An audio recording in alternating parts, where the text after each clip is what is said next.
How this massive ship reached this vast desert is still hard to explain, but when the Air Force saw it on their spy plane's monitor, they had no choice but to examine it. It was breathtaking up close, but when they looked inside, things took a turn for the worse.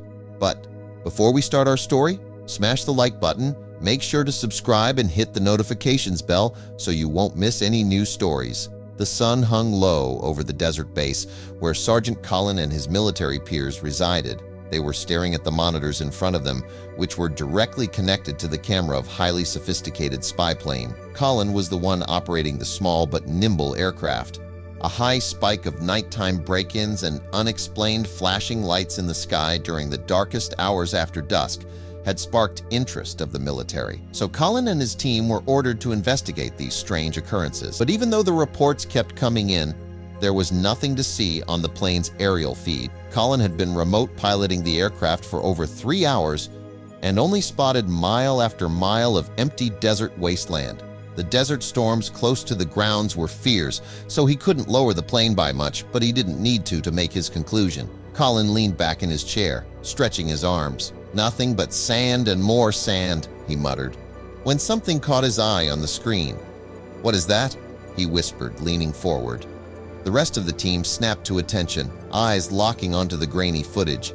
A dark shape, partially buried in the sand, stood out against the endless dunes. Colin quickly adjusted the drone's altitude by 50 feet, lowering it just a bit for a closer look. The object came into sharper focus, revealing a massive, angular structure. "That's a ship," he said in disbelief. Mark squinted at the screen, frowning. "A ship? Out here? That makes no sense." Mark called in the rest of the crew, who walked in frustrated. Mark tapped a few keys, zooming in further. "That's not just any ship," one of the fellow soldiers pointed out. "It's an aircraft carrier." The room fell silent. An aircraft carrier stranded in the middle of the desert? "The spy plane can't land there," one of the teammates pointed out. "The sand's too loose, and winds at that level could knock it over." Mark nodded grimly. They wouldn't get any real answers unless they went there themselves. Colin didn't hesitate. "We have to get out there," he said, standing up. The rest of the team exchanged looks but didn't argue. They were trained for the unexpected, and this certainly qualified. One by one, they moved toward their lockers, preparing their gear for whatever they might find. Mark climbed into the vehicle first, gripping the wheel. "Let's make this fast," he said, revving the engine. With a final check, Colin nodded. "All right," he said. "We move out now." The team took their positions, their faces set with determination. As the transport rumbled to life, dust kicked up behind them, swirling in the hot desert air.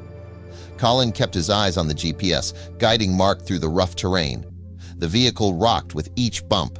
Then, a massive shadow appeared on the horizon. As they got closer, the true size of the vessel became clear. The aircraft carrier loomed like a forgotten giant, its rusted hull blending into the sands. It looked as if it had been here for decades.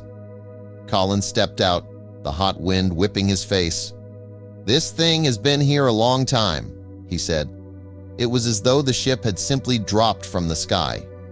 Eventually, they found a ladder leading up the west side. It stretched 60 feet up the ship's exposed surface. The rusted metal looked fragile, but it was the only visible way in. Colin stopped the vehicle. "This is our way in," he said.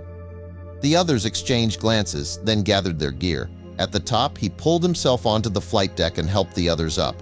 The wide platform stretched out, dotted with a few decaying crates. Colin broke one open. Inside were expired rations from over 25 years ago. This wasn't just some forgotten relic. Mark stepped beside him. "It's worse up here," he muttered. The silence was unnerving. No wind, no animals, just the creak of their boots on rusted steel.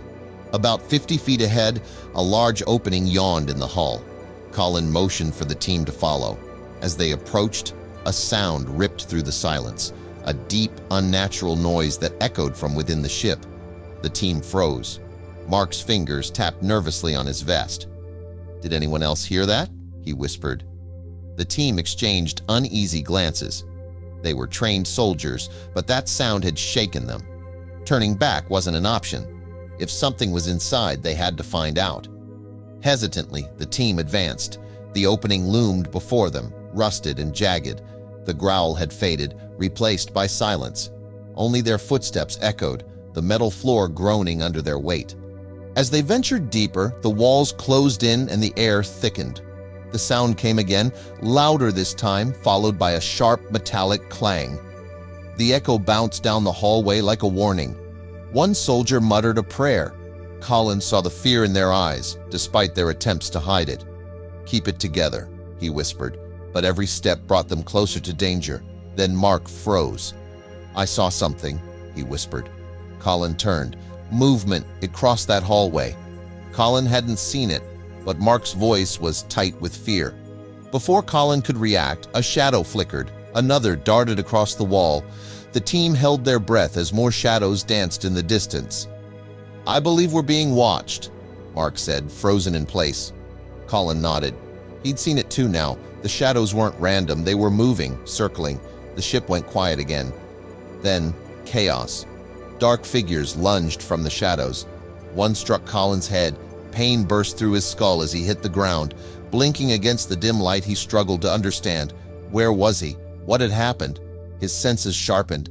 He was tied to a chair. Thick ropes cut into his wrists and ankles, locking him in place. Colin turned his head and saw the others, Mark and the rest of the team, all bound the same way. Their eyes flicked around, trying to make sense of the silence. Panic began to set in. Mark spoke up. "Who the hell did this?" Another soldier groaned. "They knocked us out." But who were they? Colin clenched his fists, the rope biting into his skin. "They wouldn't leave us like this. Someone's here." The team called out, demanding answers. No one replied. One of the soldiers thrashed against his restraints. Colin tried too, gritting his teeth, but the knots were expertly tied. Then, movement in the shadows. A woman stepped forward, early 60s, sharp features, gray hair. She wore practical clothes and a hardened expression. Her voice, when she spoke, was steady and cold. "My name is Amina." Confused glances passed between the men. "Amina who?" Mark asked. "That's all you need to know," she replied. "I don't trust you yet." Colin shifted. "Why are we here?" She didn't answer immediately. Instead, she gestured to the darkness. Several men stepped forward.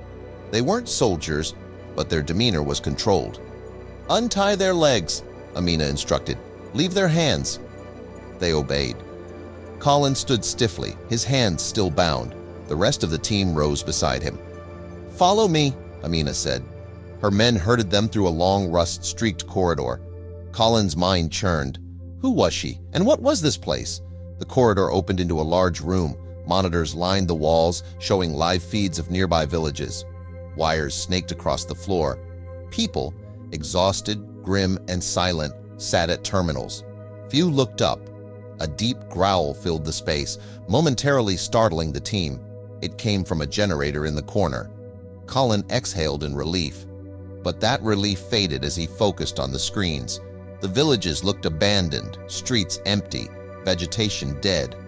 A hollow stillness hung over every image. Mark moved instinctively, but was stopped. "What happened here?" Colin asked Amina. "And who are you?" She didn't respond. Instead, she gave another command. "Put them on the ground." The team was forced down, seated in the center of the room. Colin gritted his teeth but remained silent. Amina stepped closer. Her expression unreadable, but her eyes revealed something deeper. Urgency, perhaps even fear. The room was still. "I risk everything by telling you this," she finally said. She looked around at the people behind her. Their faces were unreadable but intense. This wasn't just about Colin's team. It was something bigger. "But something has to change," she added, her voice quieter now.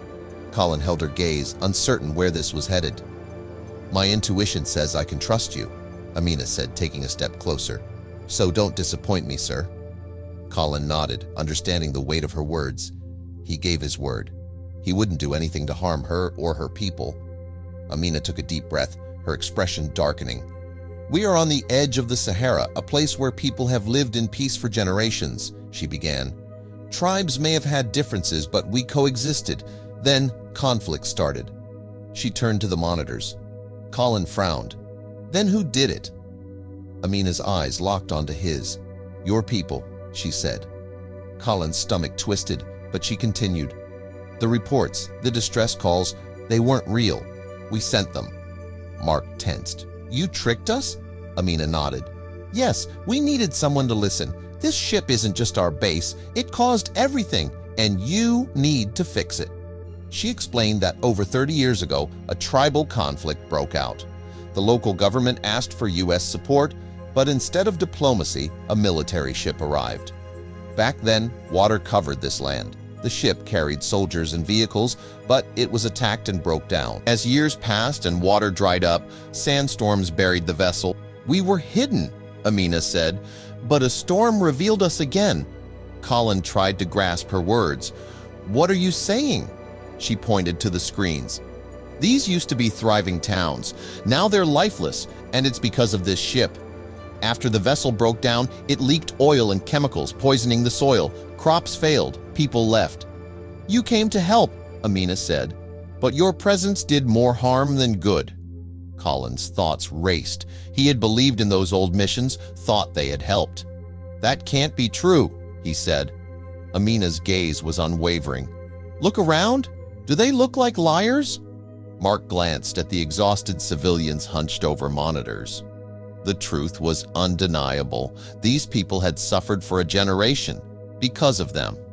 You brought us here, Colin said quietly. Amina nodded. We had to speak on our terms. She stepped closer. Please, leave this land or help us rebuild. Colin stared at her. He had trusted his orders, but now he wasn't sure anymore. He had come seeking a threat, but had found victims. I will help you, he said firmly. Amina studied his face. You will help us? Colin nodded. I can't fix the past, but I can change what happens next. I'll take you to my base. You'll speak to the general. Mark looked uneasy. If command doesn't like this, we're finished. Colin sighed. Can you really walk away from this? Mark hesitated, then shook his head. No, I can't. Amina gave a nod. Then we move before anyone else finds us. Some of her people hesitated. What if it's a trap? She raised her hand. We have to try. If we don't, nothing changes. The team was untied. They gathered their gear and prepared to leave. Amina rode with Colin, silent but alert. Thank you, she said softly. Don't thank us yet, Colin replied. We don't know how they'll respond. As they entered the base, guards stopped them. We need to see the general, Colin said. After a pause, they were escorted inside. The general looked unimpressed. Colin stepped forward. She has something to show you. Amina placed a drive on the desk. This is real. Your men did this. The general scoffed until the footage began. His face darkened. We thought we were helping, he muttered. We didn't see the cost. Amina's voice was cold. You do now. The general stood. We'll help rebuild, then we'll leave. Weeks later, troops and civilians worked side by side. Removing the ship wasn't easy, but it was done. The soil was cleansed, the villages restored. Amina watched with pride. It's finally home again.